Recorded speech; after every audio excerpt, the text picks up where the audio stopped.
Hello and welcome to the Daily Meal for Tuesday the 21st of December 2021. Now the mists are clearing in terms of, is the Swansea game going to be on or is it going to be off? Well, the mists are clearing.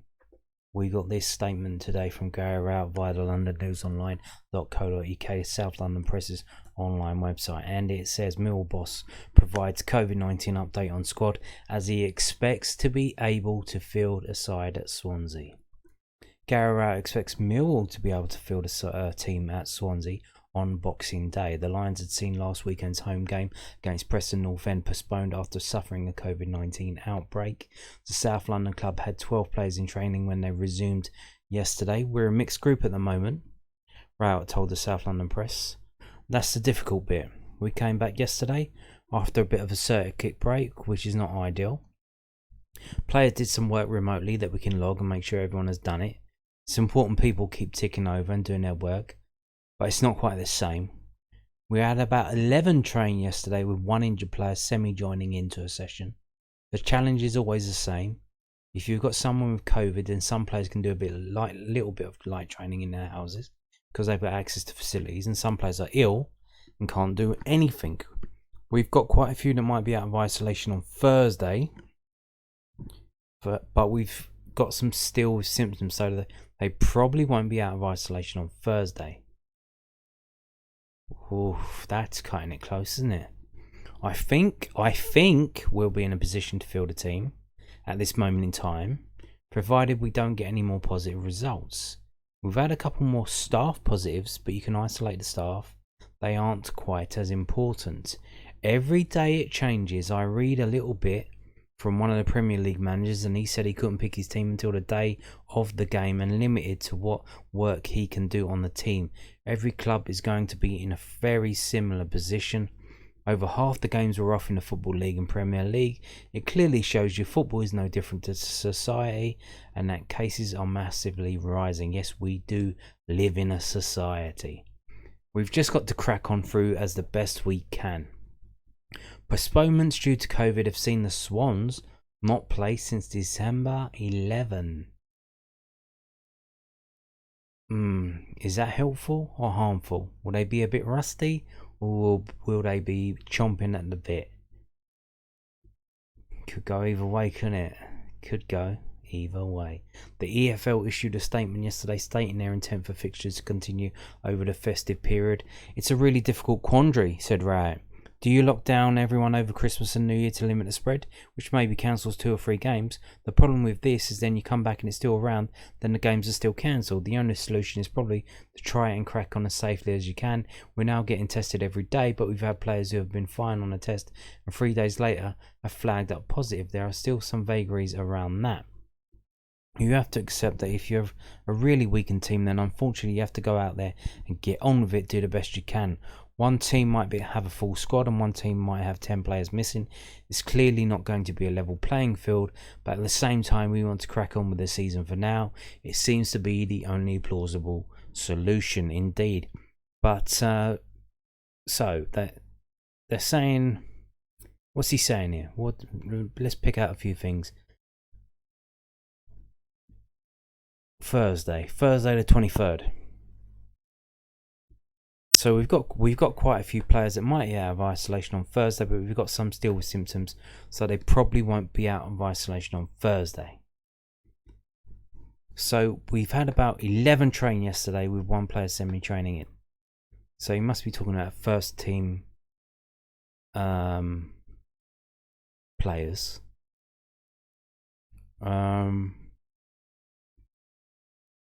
We need 14. If we don't have 14, then the game will get called off. Or Millwall can apply to get the game called off. They are apparently, if that's the criteria, if they have 14 players, they have to play it. If they have less than that, then they are allowed to ask for it to be postponed. And then that can either be granted or denied. Now here's the thing, we have players in the squad who have squad numbers who realistically won't get anywhere near the squad. They're under 23 players. and unfortunately all of our better under 23 players are out on loan. But we could see the likes of Sean O'Brien, Jaden Davis back, maybe involved. Maybe they could be on the bench. I don't know. Bodvarsson might have to start. Ben Thompson, it might be Ben Thompson's opportunity that he's been waiting for. If he comes in and plays the blinder, and then what, the game after he gets left out? Maybe. I don't know. We will see. But so we need 14 players by Thursday, and don't know. So he's saying he's hopeful it's going to go ahead. He expects Mill to be able to field a team versus Swansea at box, not at Swansea. I don't know. This is wrong, Richard. You wrote this is wrong. It's versus Swansea on Boxing Day, not at Swansea. So he's very, very positive, but the things he's saying don't sound that positive. We've only got 11 training, 1 half training, which I believe is Conor Mahoney. We'll go into that later. Got an daily injury update. So the mists are clearing, but he's speaking positively, but the things he's saying aren't positive. We need 14 players. He's saying he had 12 players training. So you're going to stick injured players on the bench, just name them, because you need 14. So you're not going to have any substitutes that you can use. That's old school. I don't know, anyone watching this over the age of probably, I don't know what, 50? Back in the day, they never had substitutes. Then they brought in one. Then they brought in another couple in 60s or so. Yeah, but back in the day, you got injured, that was it. Tough shit. Cry, play on. I don't know. Will it go ahead? Now, this is just from the Millwall perspective. Now, what about Swansea? Now, apparently, I've been looking around. There's nothing in the Swansea camp about COVID. Apparently, maybe they're all fine. But then, they're all fine up until now. Now, they haven't had a game since December 11. So what have they been doing? Have they been training? Have they changed the way they've been? Did they have a break? They all go off and do stuff? Well, now, the EFL have said all the players need to be tested every day. And one thing we do know is more tests, more positive results, because there are people walking around, they test positive for COVID, they don't even know they got it. And apparently one thing that came out is now when you go into hospital, they test you for it, just as a matter of course. Like, you go in with a broken leg. Oh yeah, wait 1 second, I know you're screaming in pain with your broken leg, but we need to test you for COVID. And apparently so people have been going to hospital with all kinds of things, having to get a COVID test, and they're testing positive for COVID, and they didn't even know they had it. They didn't have any symptoms. So because everyone's getting tested now, they're finding people, asymptomatic people they call them. So more tests, more positive results. So now that Swansea's players are being tested every day, like every other club in the country, are they going to have positive tests? Are they going to be able to field a team on Boxing Day? Will they get the game postponed? Because if they've been fine up until now, well, it's overdue, isn't it? Like, it's highly likely that the longer it goes on, the more chance that they're going to be affected. Whereas we've already been affected. We were one of the early ones. A lot of teams in the southeast have been hit hard, including us. So we've had it nice and early. And presumably this is spreading out in a wave away from London. And you would think it would hit Swansea sometime, maybe soon. So But Gary reckons they could field some kind of squad in a Boxing Day game against Swansea. So now, so positive, but positive news, negative news. Which way? It's all in balance, isn't it? It's all finally balanced. This is from millfc.co.uk. They put this out in the afternoon. Lions store to close, additional COVID-19 cases. Millwall Football Club regrets to announce that the Lions store is having to close because of additional cases of COVID-19 within its workforce. The deadline for purchase to be received by post before Christmas was last Friday, 17th of December, and remaining staff will work through all outstanding orders to ensure they are dispatched and delivered in time. Supporters can still order items and select the click and collect option, but please note that collection will only be available from this coming Thursday, the 23rd of December. The club apologises for any inconvenience caused and will keep supporters up to date as and when the store can reopen. Fans can continue to buy online by clicking here, but please note the above information about click and collect. Any orders requiring delivery for after Christmas will be subject to delay due to these staff shortages. So there you go. So people in and around the Millwall situation still being infected, and having to take time off work, which is only right. You can't work if you've got the COVID. That would be silly. So it's still finely balanced. I know I said so. Millwall expected to get to Tuesday and make a decision. Maybe they would start to ask for the EFL if the game could be postponed, but it looks like that might be pushed back to Thursday now. But Gary Rowett reckons that he's going to have enough players by Sunday to be able to field a team. It's 14 players that he needs, and he reckons he's going to have enough. But what condition are they going to be in? And like I said, that's just the Millwall side. We don't know about Swansea. What about the referees? Could there be a referee shortage? I don't know. We haven't had anything about the referees so far in this COVID situation, but you never know. So what's happening here? So we've had today announcement from Wales that they have banned football fans from attending games. Ironically, Swansea cannot go to their next home game, but they can travel all the way out of Wales into England, into London, into South London to watch the game on Boxing Day at the Den, but they cannot go to their own home game. It is banned by law by the Welsh government.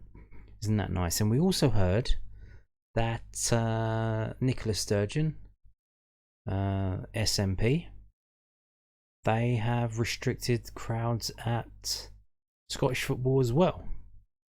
And apparently there's only going to be 500 people at the Rangers Celtic game on Hogmanay. So I'm sure they're very happy with that, because that game is always a nightmare. It's always on 12 o'clock kickoff on Hogmanay, because that's a big bank holiday for them up north of the border. And it's quite lively on the streets of Glasgow on that day. So I'm sure they're happy about that. But is the same thing going to be happening in England? So it's happening in Wales, it's happening in Scotland, and it's happening will it happen in England? Now here's the thing. So Boris Johnson said no new changes to restrictions before Christmas. Here's another thing. Any restrictions that do go through now need to be voted on by the Parliament. Parliament needs 2 days' notice to be recalled. So if they announce they're recalling Parliament, they'll give them 2 days' notice. That's when you know the restrictions are coming. You're going to have at least 48-hour notice. So I reckon if we get to Thursday and nothing's been announced by the Parliament, Millwall and Swansea teams are alright, the game's going ahead. Because the House of Commons has not sat on Christmas Day since 1656, when the bastard Oliver Cromwell, who went to war on Christmas, told everyone to carry on as normal, and they had a normal day in the Houses of Parliament. And that was the only time that the House of Commons is sat on Christmas Day. And I very much doubt that Boris Johnson will be stupid enough to sit the House of Commons on Christmas Day. Like I said, if he does do that, they need 2 days notice, which will be the 23rd, Thursday the 23rd. Again, that day. So once we get through Thursday, the game is certain to go ahead unless Swansea pull out with their own COVID problems. But I imagine by then it'll probably be too late. But you never know. You never know. So that's just the Swansea game, though. We still got the Coventry game on the 29th. That's an away game, so I imagine Mill fans have bought train tickets and whatnot and made plans for that. And we got the Bristol City game on the 2nd of January, and that's an early kickoff. So what's happening with that? And of course the big one that everyone is frightened about, the Crystal Palace game, the FA Cup game. Everyone's so happy about that. Will that be behind closed doors? Now that's very much still a possibility. Now Boris Johnson said no restrictions before Christmas. He didn't say anything about after Christmas. And like I said, all they need is 2 days notice and a vote. So here we go. It is on. The dark cloud is looming, as Steve Kavanagh says, and this is from the Belfast Telegraph. A Millwall chief warns of dark cloud looming if game goes behind closed doors. The EFL announced on Monday its intention to continue with the fixture schedule. Millwall chief executive Steve Kavanagh has warned a return to football played behind closed doors would be financial Armageddon for Championship clubs after further stringent coronavirus regulations were announced by the Welsh and Scottish governments on Tuesday. All sporting events in Wales will be held without crowds on Boxing Day due to the surge in COVID-19 cases, while First Minister Nicola Sturgeon has said a maximum of 500 spectators can attend sporting fixtures in Scotland from December 26. That's an absolute joke. You got a massive stadium like Ibrox or so, but I don't know where the game's being held. They're only having 500 spectators. Yeah, and I wonder who the 500 are going to be. Do you think it's going to be the likes of you and me, or do you think it's going to be all the board members and all their buddies? Well, you and I both know what that is. Sky Bet Championship clubs Swansea and Cardiff have been immediately affected by the development. Only on Monday, the EFL confirmed its intention to continue with its programme of games, although Chief Executive Trevor Birch admitted the government body would be prepared to respond accordingly while monitoring coronavirus cases at its clubs. Kavanagh, whose own Millwall side have experienced a recent outbreak of COVID-19, told the PA news agency, "The bigger concern to me than getting the games on is the financial implications of going behind closed doors or even with reduced crowds.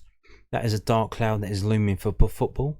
We saw it in the Championship last year, and all we got that loans that feels like an 8 million millstone that has been hung around our necks at the moment.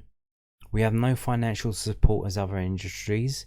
Even League 1 and League 2 got grants, and some of those clubs managed to make profits during that period. You then have the Championship that is on its knees and the Premier League, who have spent $1 billion in the transfer market. I worry about going behind closed doors, and I even worry about even socially distanced crowds because the financial consequences on the league that is already known to be a financial basket case could be really quite dramatic. The majority of last season was played behind closed doors, while the final months of the 2019-20 campaign also had to be completed without fans after the coronavirus pandemic brought the season to a temporary halt.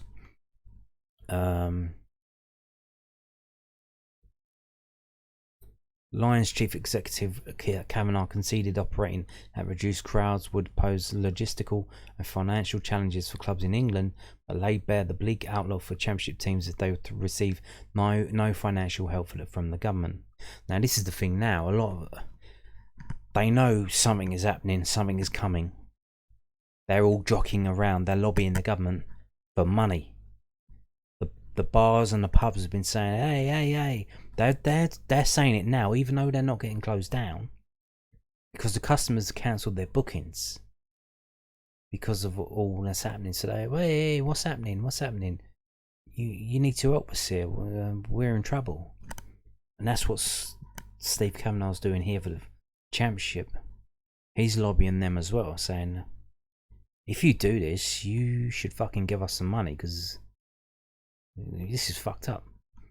It's not as easy as having socially distanced, reduced crowds. It is not that easy, but that doesn't mean we should go to no crowds, because that is financial Armageddon, Kavanagh said.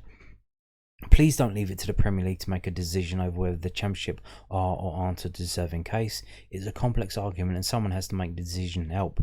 If they don't, we risk our clubs, which are community assets, being financially stricken for the long term. So it endangers them, or worse, we risk our clubs going into administration and out of business. I'm not saying that lightly or as a threat, but people have to listen. Now, here's the thing. It wouldn't be funny, but here's the thing. Let's say that this does happen again and championship clubs are fucked again and they are in proper trouble. We could see a situation where half the league are on negative points in the table, because if one club goes into administration, you've then effectively got Derby going down, that other club going down, and then you might have other clubs thinking, if we go into administration now, we could still stay up. We could still stay up. If we get a -20, we're still fall from bottom.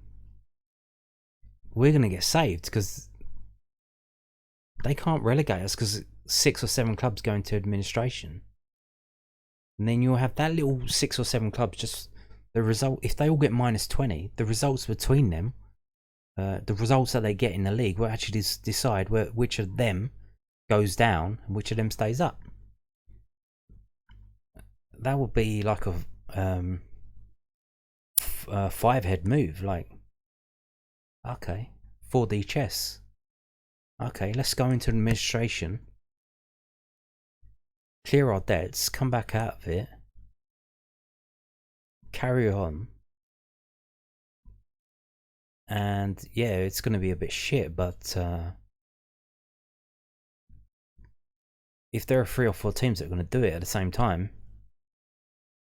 then you've just got a shootout between those teams as to who stays up and who goes down.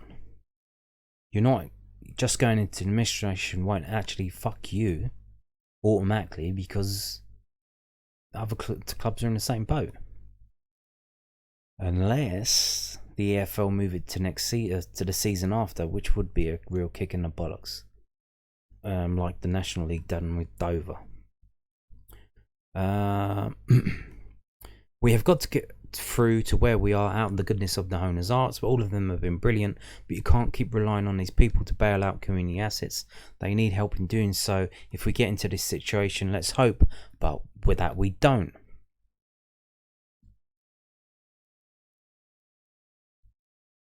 The Premier League joined the EFL on Monday, announcing they would not implement an impromptu break in the season despite rising COVID-19 cases. Collective decision was reached after a shareholders meeting between all 20 clubs But Liverpool assistant Pep Lijnders has questioned why such key choices were not made by scientists and doctors. Speaking ahead of their Carabao Cup quarter-final tie with Leicester, Lijnders said, "For me, the experts are not the managers, they are not the scientists and the doctors, and we should follow their guidelines. The Premier League should not ask them, not the CEOs, not the managers, because health always comes position number one above everything." Burton chairman Ben Robinson welcomed the EFL's decision to continue with scheduled matches, blah blah blah. So Reading, Bolton, Crawley and Portsmouth have all become the latest sides to call off their Boxing Day games, with Peterborough, Morecambe, Stevenage and Oxford due to players testing positive. This problem could still be with us for some time, and we'll have to learn to live with it, learn to deal with it, and see how best we have to break going about the solution. Yep, okay. So there you go. Kavanagh pleading, making a case for government money. And the bars and clubs and whatnot, the Chancellor put up £1 billion fund for them. So maybe they football clubs saw that and thought, okay, we need to make our case now. That if they want to shut us down, ban our crowds, we need some kind of compensation. Because like he said, they only got loans. If you see the Millwall financial report earlier this week or last week, it was they got a loan from the EFL, which they have to pay back $2.5 million each year for the next 3 years. And $2.5 million is effectively our transfer budget, basically. Probably a little bit more than that. So we're not going to sign any players for the next 3 years. How's that going to work out? Moving on now. I've been blabbering on for a bit, so let's have a look. Jed Wallace still an injury doubt for Millwall, as quad injury taking time to clear up. So if he isn't out with the COVID, he's going to be out with a quad injury. This is from londonnewsonline.co.uk. Jed Wallace remains a doubt for Millwall's matches over the Christmas period, with manager Gary Rowett revealing the attacker's quad injury is taking longer than expected to clear up. The Lions had their home game on Saturday postponed due to the COVID-19 outbreak. Midfielder George Saville, who had been troubled by a back injury, did train yesterday. Connor did a little bit of modified training, but he's not back in full training yet, said Rowett. We've had a couple of players that have got cases at home and they haven't come in, but if they PCR test negative, then there's a chance they might be able to come back in. Jed is still out with a quad strain. That's more or less where we are. We've got some first team starters that have got COVID, so it's just assessing those. I'm loath to name check everyone who's got it, because that wouldn't be ideal for us. Damn, okay. We haven't actually got a massive amount of injuries. We've only got Dan Ballard, Lenny and Jed. There's no one else there that's sat in the treatment room, not coming out for a while. Most of our issues are COVID related. Asked if Wallace could be involved in the festive matches, Rowett said on the basis of his injury would hope he had a chance of featuring, but in terms of progress he's not progressing as quickly as we'd like. That's one we'll have to assess. You have to be careful with a quad strain. How quickly we bring him back, I'd imagine Boxing Day he will be a doubt, and if he's a doubt for Boxing Day, then he's clearly going to be a doubt for the 29th. There's a chance he might miss both games, but there's a chance he might recover in time. We've still got a little bit of time. So, like I say, he's speaking positively, but the things he's saying are negative. So there's no chance Jed Wallace is going to play probably for the next 3 games against Swansea, Coventry and Bristol City.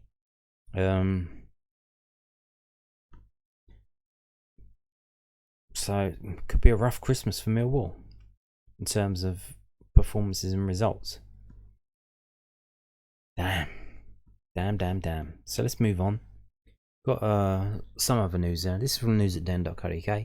Millwall's Tyler Burey to makes Hartlepool United return, with Lions to assess position in January. Tyler Burey has returned to Hartlepool United for the last games of his scheduled loan. Burey, 20, badly tore his hamstring in September and went back to Millwall for his rehabilitation. Former AFC Wimbledon attacker Burey made his competitive comeback when he played the first half of Millwall Under-23's 1-0 Professional Development League win over Cardiff at the Den earlier this month. But a few days later, a video emerged reported by the Sun appearing to show Burey inhaling nitrous oxide, which is also known as laughing gas, while driving. Millwall launched an investigation into the incident. Burey joined the Pools in the summer on loan until January 1. He scored in 3 consecutive games and was nominated for the League 2 Player of the Month for August before his injury. Hartlepool are preparing for their last games of 2021 against Mansfield and Tranmere, barring any more COVID-enforced postponements. The club had an internal investigation. Tyler is a young lad. He was incredibly remorseful and understood his position as a role model and his privileged position as a professional footballer, Millwall boss Gary Rowett told News at Den. Hartlepool were awaiting that internal investigation. He's gone back up there now to be part of their last 2 games. If they're on, we'll assess afterwards what we do, whether he stays with Hartlepool, whether he gets recalled. Obviously that situation is quite fluid. We've got a few injuries ourselves. We don't want to commit either way to that.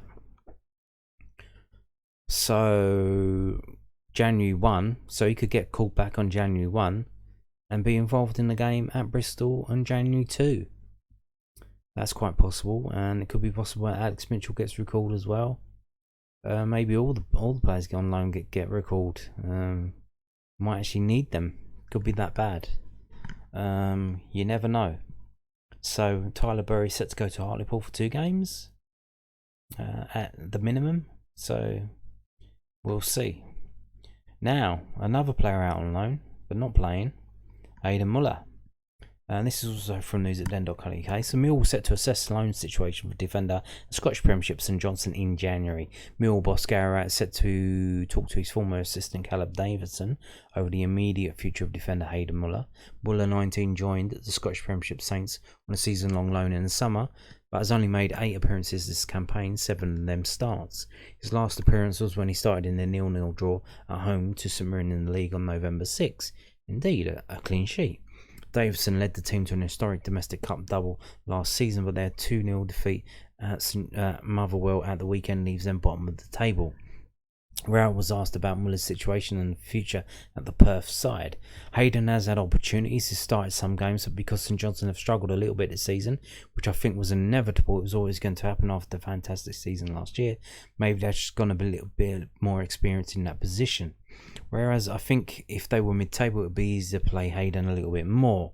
So I think it's a double-edged sword. He's a young player that we wanted to get a little bit more game time for, ideally, but also Hayden has to earn that right to play every week, regardless of what level. It's a challenge both ways. It's something that come January we'll have a look at. I'll have a chat with Cal and assess that as the best way forward for St Johnstone, for us and for the player. Indeed, I don't know what's going on there, but the problem at St Johnstone seems to be they cannot score a goal. They cannot score a goal. So that seems to be their problem. So I don't know. Every time I've seen that Hayden Muller on the highlights on the sports scene on BBC iPlayer, he seems to have done okay. He gets involved. When he does a mistake, he recovers and puts the effort in to make it right, and that's what you expect. Is he going to be perfect every time? No, but the effort's there. Instead, you want to play someone who maybe isn't making the same effort because they are technically better. Well, okay, do that. You're still losing though, and the last time you started, you kept a clean sheet. And you got 0-0 draw, so what are you going to do? So anyway, that's it for today's video. Thank you for watching and goodbye, and let's hope the Swansea game is on, although we might have a shit team out there. We might have a strike force of Budvarsson and I don't know who. Anyway, thank you for watching. Goodbye.